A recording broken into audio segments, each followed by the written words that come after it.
A lot of land investors struggle when it comes to being on the phone with sellers. And I think a big part of that is a lot of people in the land flipping space don't really come from a sales background. So, one, there's a lack of confidence. And two, you don't really know what questions to ask yet, or when common objections come up, what exactly do you say? So, this video is actually an exclusive in my school community, but I decided to put it on YouTube for free because I think there's tons of valuable information here. Now, I'm definitely not saying that I'm the best sales rep at by any means. There are plenty of things that I could have fixed here, and in my community, I actually have a video breaking down the things that I would improve in the future. So take a listen to this call. There's tons of information. It is actually 24 minutes long. So take a listen to it, figure out things you like, things you don't like, and make sure to add it to your toolkit when you have calls in the future with sellers. So I hope you guys enjoy it. Let me know what you think.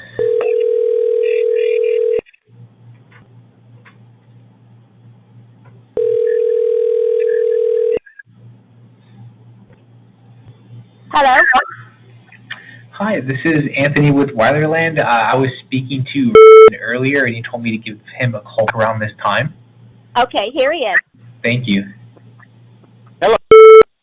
Hey, Anthony with Weilerland. Is now a better time? Yeah, that's good. Perfect.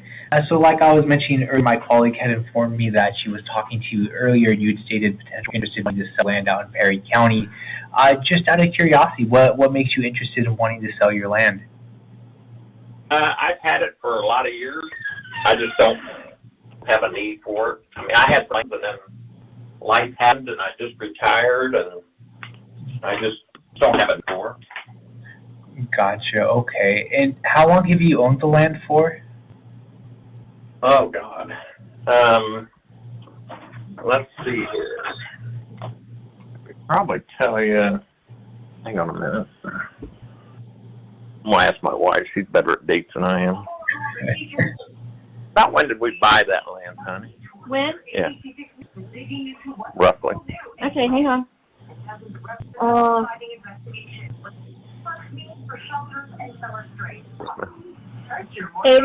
Between 88 and 90. Late 80s.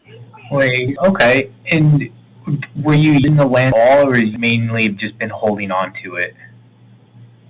Well, we did use it. You know, we went out there and camped on it, and me and my son spent a couple of years clearing it. But like I said, you know, busy with work and all that kind of stuff, and I'd say, you know, it's probably 20 years we haven't been out there. Gotcha. Okay. And you had So said we've been out there for the last couple of years, and it's we planted some trees. Me and my cousin back in the late 80s or early 90s. He's got a property out there too, a couple lots. Mine's a 5 acre and a 5.5, and we planted some trees on part of it. It was a forestry thing, and I'm still deciding if I want to sell it, or I've got plenty of logging that needs done out there that I may just sell the logs. I don't know, but I keep getting letters for people to buy it, and I am interested in selling it. I don't really need it. I don't use it, and it's full of trees right now. It's more like a forest than an empty lot. Oh, okay, great. Well, it sounds like you do have a couple of options, and that was going to be my next question, because you had mentioned it was cleared a while ago, but you had replanted, so everything is fully grown. It's there's no recent timbering. There's no clearing. Okay. I mean, it's down in the 1 5 acre lot. I believe it's 5, and then there's a 5.5. So when I bought the property in the late 80s, I saw signs of some work where somebody had done like from tube slip and like that, probably in the drilling kind of arena. And the farmer next door said, I probably shouldn't tell you this, but you own a lot now, so there's on the lots are about, if I'm going to remember right, we'll say 200 feet wide, and there's 2 of them, and they're about 1,200 feet deep. Pond. The one side is kind of down a hill, a small hill, and it turned into a ravine where the water over the years, lots of years obviously, have eroded that into a ravine. We never cleared that side very much, just up on the top part, but we did run across, again, what looks like a well or something, somebody drilled or something. So anyway, I asked the farmer next door, and he did tell me that it was like the largest natural gas well they ever drilled out in that area. And then over the subsequent, and I'm just being honest with you, what's going on out there.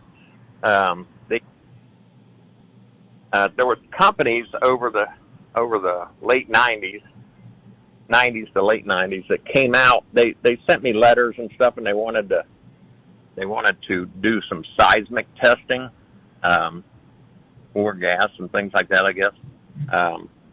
So I said, sure, you guys can do it, and then as long as you don't put any big holes or anything, you know. And then several years later, someone drilled or called me again, wrote me a letter and said, can we, and one of the guys actually came out to our house and said, you know, we just want to see what's going on out there seismically and wells and things like that. And he did a test. And then so I said, you know, you guys looking for a gas well, I can tell you right where it's at, or a pocket of gas. And because you both over the years have wanted to do this, that means I'm the center of the X. So wherever you're looking is where I'm at.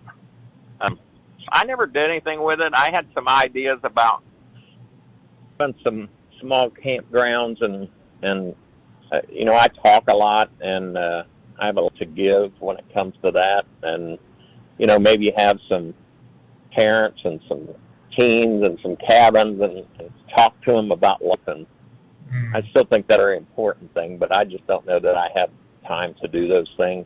But so the one side has a kind of a hill and then it turns into a beam. That's the side of the wall. And you can clearly see where it is.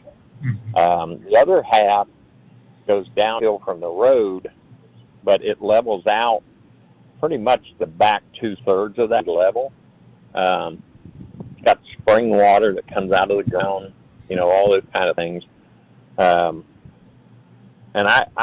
we had cleared that, and I had sent some pictures to maybe the young lady you're talking about that I talked to. I sent some pictures, looked like cleared it. And I still have those to send if you needed them. But so the one side is very manageable and livable. Now the center of that, where we had it really cleared, has a lot of brush, more like grass, tall grass, with some trees. But there's a lot of trees.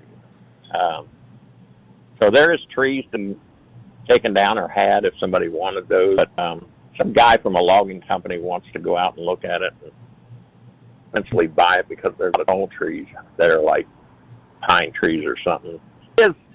Again, it's a part of it that's very manageable as far as clearing it easily without cutting down a bunch of trees. And we put a drain tile when you go from the road down the flatter side. At the bottom, there's a water that runs through there, more like water and stuff down the hill. So I put in a pretty good sized plastic drain tile, and then dug that up and covered that back. So it was always manageable to drive on. Before that, you couldn't; it was just wet. Those are the that's going with it. You know, I thought the taxes are paid, and I haven't owed anything as far as a payment or anything. I bought it for a long time. I think I paid $15, which was about the late '80s, early '90s, probably more like the late '80s. And someone offered me one price $35 and the other one $40, and I said, "Well, yeah, you're tempted." But you know, for me, I don't need a lot of money, but I think for all the years I've owned it, and property being what it is, I'm pretty sure that they drilled gas, capped it, and then they capped it and they were done with it. and then the old guy that owned it died. They sold off in parcels from trust, and that's what that is. But I would probably be both lots. I'd probably be interested at least in these. I wouldn't even need to sell it, but I wouldn't go lower than that. It's a beautiful place, beautiful, when it's cleared. And not all of it was there. A lot of it was tree and almost you call it. But there's other needs cleared, but it's not like, I don't want the impression it's all trees, because once you get behind the first layer of trees, it opens up into a tall grass with some trees. So it's manageable. I don't know what you guys business buys property for. I don't know if you buy it because somebody will live on it, or if you buy it for an investment for whatever minerals on it or gas or whatever. I never pursued the gas just because, again, I'm just not interested in that kind of money, I guess. But I'm sure it's got some value there. But I don't know anything about that kind of stuff. It could be worth way more than I think it is, and I'm doing my homework and due diligence, selling it, and I'm good with that. But that's where I'm at. I hope I didn't talk too long. No, not at all. I appreciate all that context. That's very helpful. So I do appreciate the detail. It just helps me with my analysis that much more. So thank you for that. And I wanted to ask you. You had mentioned a long grass. I'm assuming that just needs like a simple bushwhacking, or is it anything that you think that's going to need extra maintenance? Well, originally when we cleared it, it was beautiful. The grass perfect. I literally mowed it with a riding mower. We got it cleared. Now when I first got it, there was thorn bushes. I guess they come from England or somewhere. Oh. You couldn't even walk through it without a machete. It was horrible. Oh. So yeah. So back then, me and my son went out every weekend, and I figured out that if you took a double-edged axe and gloves, you could push those off to the side and chop the roots underneath them to get the roots. So we did that every single thorn bush that was out there. Yeah, in that area I'm telling you about. And we burned them. And still today, if you walk out there, you can see where that part really doesn't have a lot of kind of stuff going on now. I'm guessing it's because we cut all the roots out. But it's that wavy kind of tall grass. I'm going to say, if it were to stand straight up, well, I don't know. I'd say knee high or higher. But it's just grass. Once you have that, it would just be something you would mow. Okay. But I still think, if something's interested, you'd probably eventually want to have somebody look at it, put their eyes on it. Right. Right. But I haven't done a lot with it. Like I said, life happens, and I guess after a while, I worked really hard to be beautiful, and then just never did anything else with it. I didn't go back. I didn't visit it. I just been paying the tax up every year. Yeah. So it has. There's people that live on that road. It's township.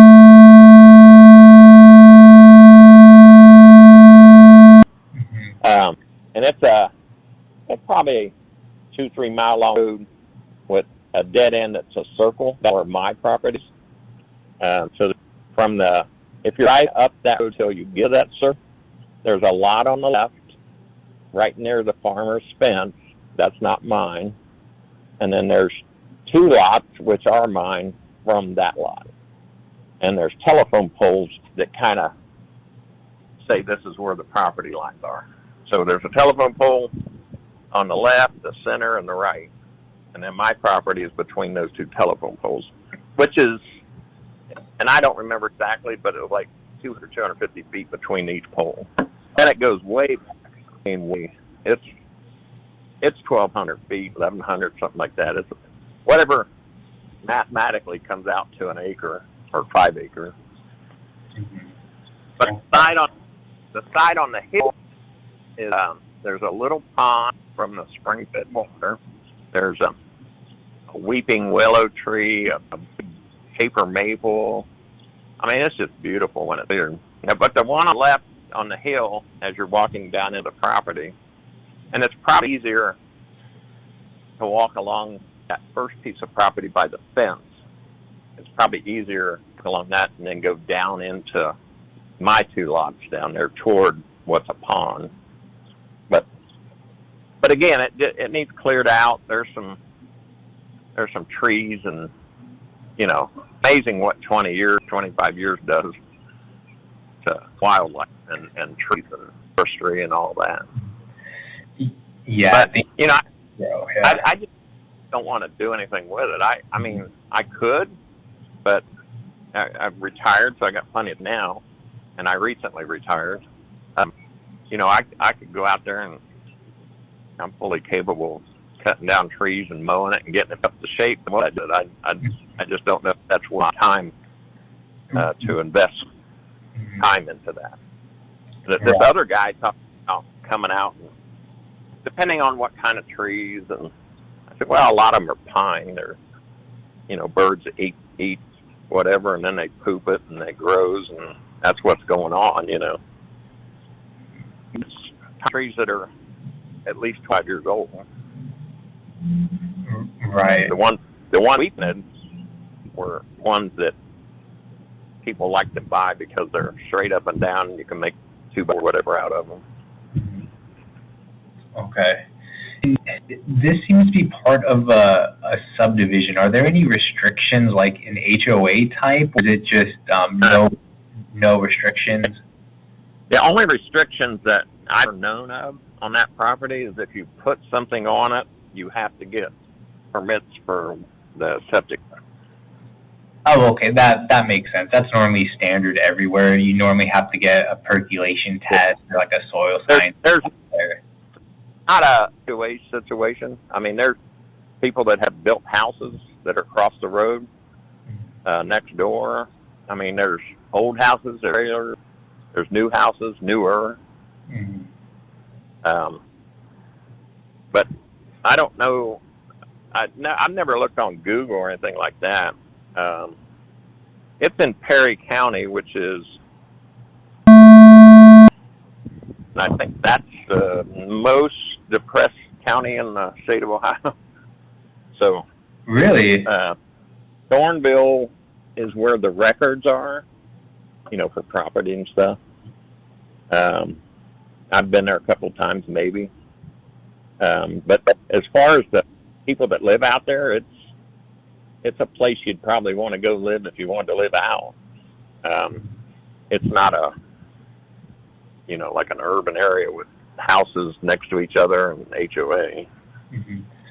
Right. Yeah, and that's why I asked you in an HOA, just because the way it's laid out, it almost looks like an HOA design. So I thought that was pretty interesting to see. But happy to hear that there's no restrictions or very minimal, other than just getting a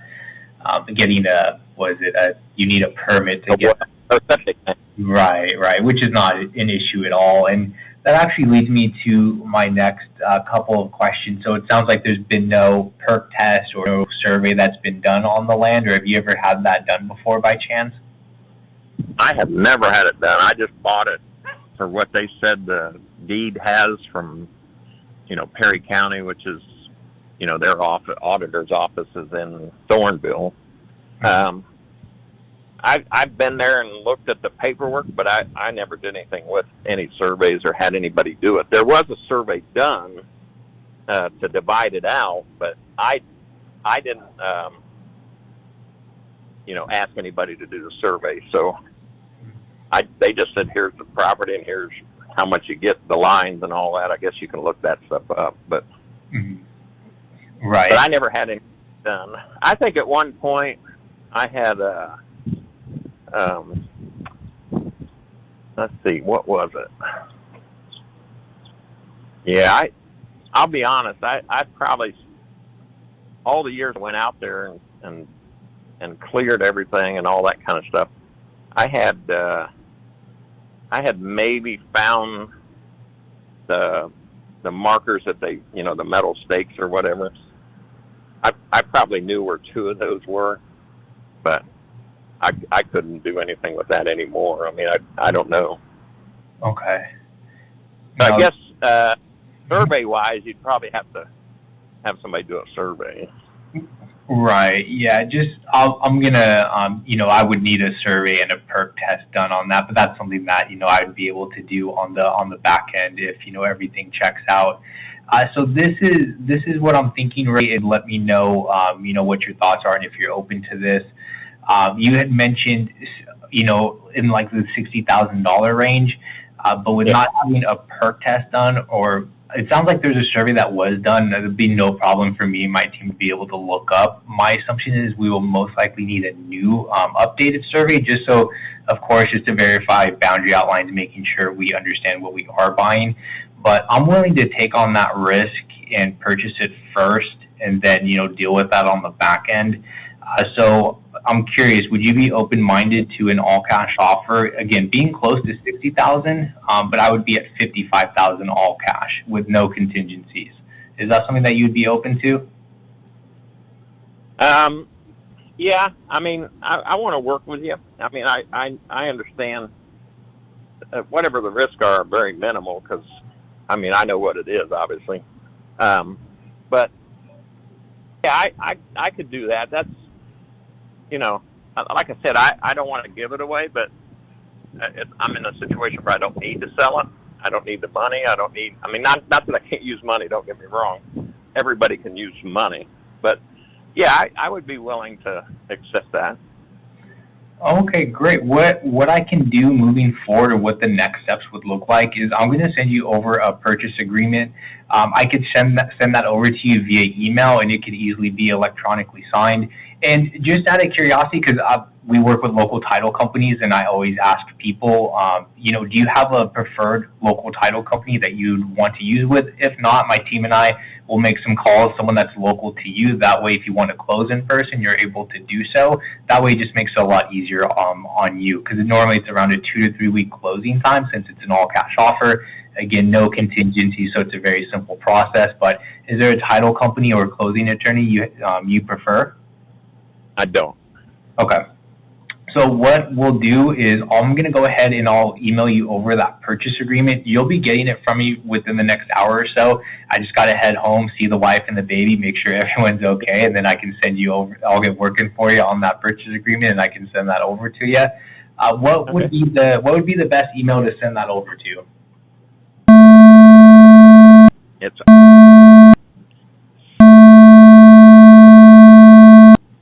at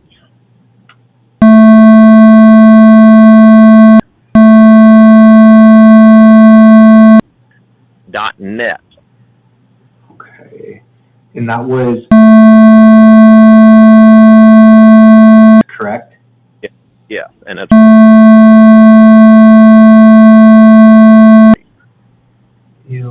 okay. Okay, perfect. You'll receive a purchase agreement from me it'll be around the next hour or so. And again, it'll be through a company that I use called Dropbox Sign. It's a company to do electronic signature. It's a simple one-page document of the purchase agreement, again, for the purchase price of $55,000. If you have any questions, this is my direct line, so absolutely feel free to give me a call or even shoot me a text message, whatever is most convenient. Once we receive that purchase agreement, we'll go ahead and begin our due diligence. We're going to make some phone calls to some local title companies. Are you in the Perry County area? Because again, I want to make sure it's close to you. That way, if you do want to close in person, just want to make it as convenient as possible. Are you in that county, a different county? I'm in West, which is a suburb of Columbus. Gotcha. Okay. Great. I'll start taking a look at local title companies within that area, and most likely they're closed over the weekend, so I'll be able to find out for you on Monday. And I'll be giving you a call then in regards to where we're at, the title companies that we're going to most likely be working with. I'll provide you their contact information. That way, you can make sure you can call, verify with them as well too. But any final questions before I get working for you? No, not at all. I appreciate it and look forward to doing business with you. Yeah, likewise. It was a pleasure speaking with you. You'll receive an email from me again within the next hour or so. And if you have any questions in the meantime, I'm just a call or text message away, okay? Thank you. No problem. You have a great weekend, sir. Bye. Bye-bye.